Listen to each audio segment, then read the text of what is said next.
Hey guys, my name's Josh Taylor. I'm gonna be talking about sibling rivalries.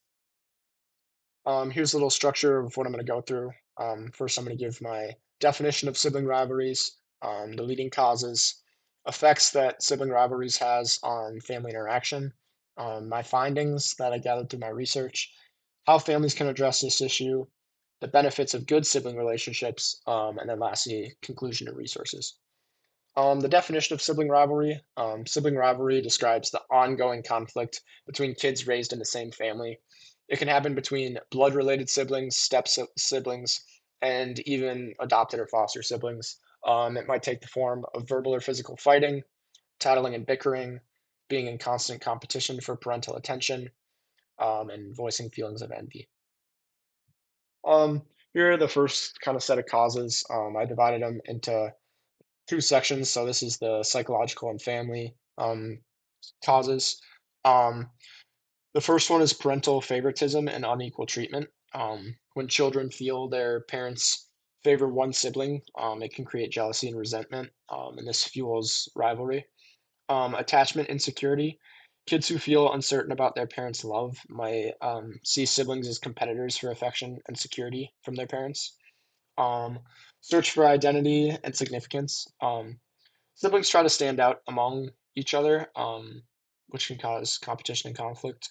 Then lastly, guilt and competition. Rivalries can bring feeling of guilt to each of the parties involved. And then here's more causes. This is more of the evolutionary and social causes. Limited parental resources.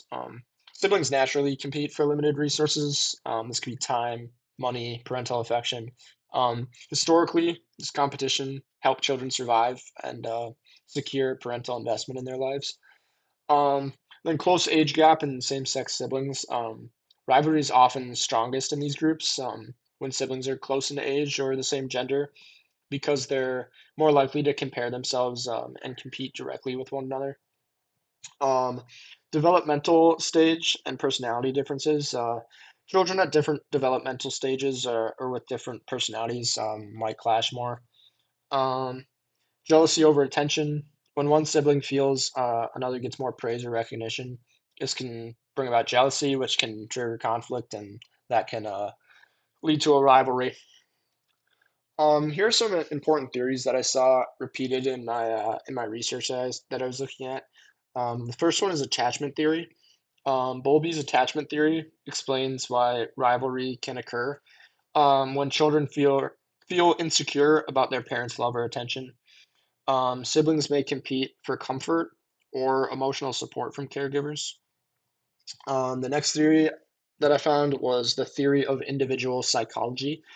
Adler believed that children strive for significance and to make unique identities for themselves, try to stand out among who they're surrounded with, in this case, siblings. And this can cause competition and rivalry between siblings if one is always trying to stand out and look better. The social learning theory. Children learn behaviors by observing their siblings and parents. Um, Rivalry can be formed or reinforced if children see competitive behavior being rewarded or overlooked by the parents. So the parents' response to different siblings' actions can cause each of the siblings in turn to act the same way to try to get rewarded. And then lastly, parent-offspring conflict theory. When a parent invests more of their resources in one child, so like I said before, this could be their time, this could be their money, this could be most often it's parental affection.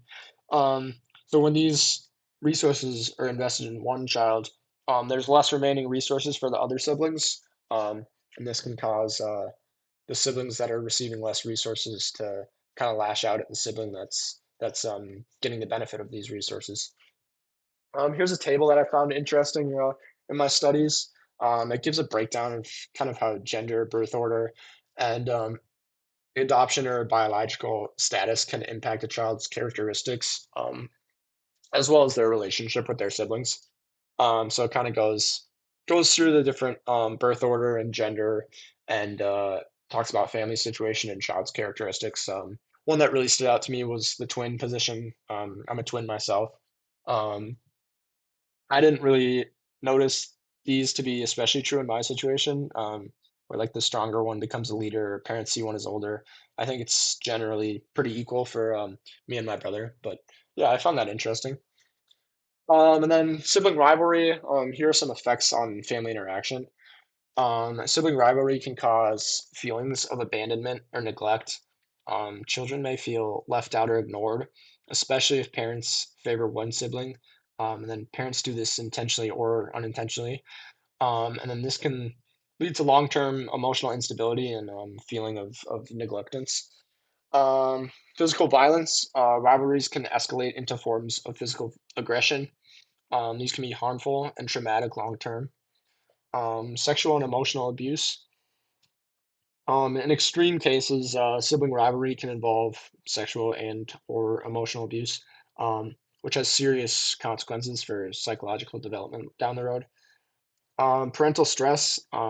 Frequent sibling conflict creates stress for parents, as they're constantly trying to mediate the fights and maintain fairness, which can lead to tension in the whole family.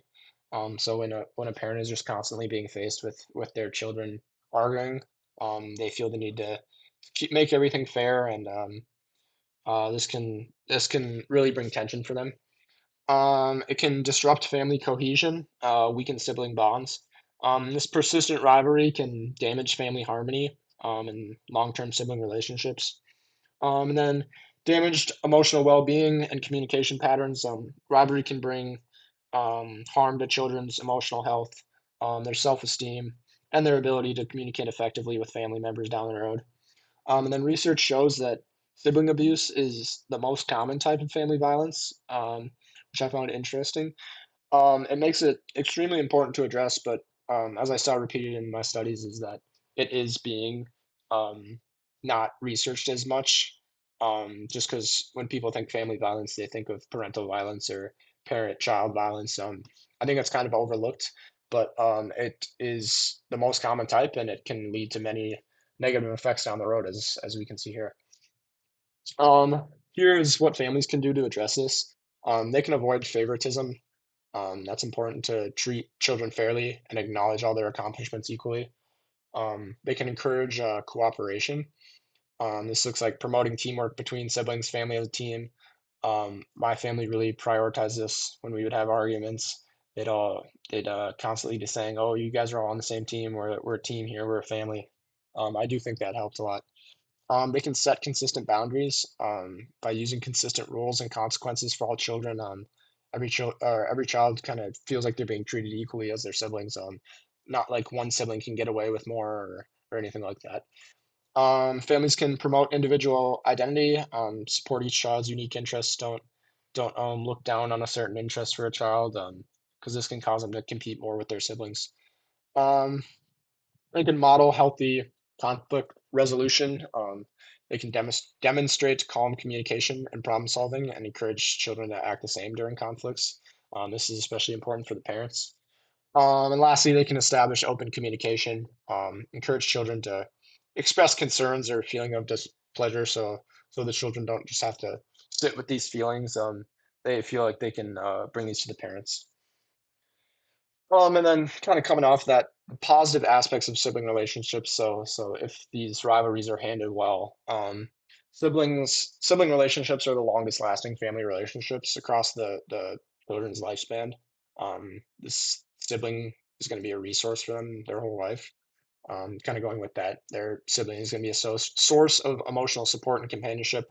The sibling is going to be someone that they're going to count on to rely on to confide in throughout their whole life. So it's important that they have a good relationship.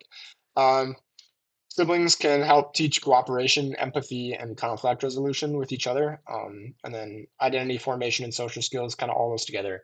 Those are going to be important throughout a child's whole life as they mature, as they grow into an adult. It's going to be important in the workforce. It's going to be important in their other relationships.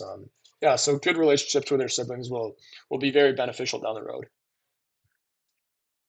So in conclusion, sibling rivalry is natural. Most siblings experience rivalry as part of development. It's just really important that parents know how to handle it well, so it doesn't turn into something much bigger. There are many causes of this: family environment, personality, gender, age gap, they all impact sibling rivalry to an extent.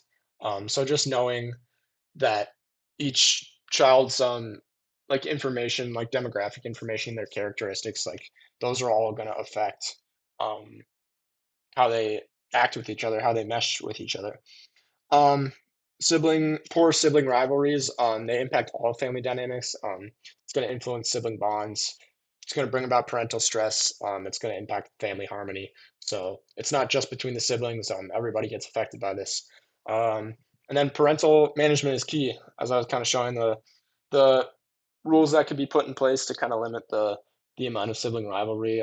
Those are just important to keep in mind, so that while sibling rivalry is natural, it doesn't turn into something more extreme.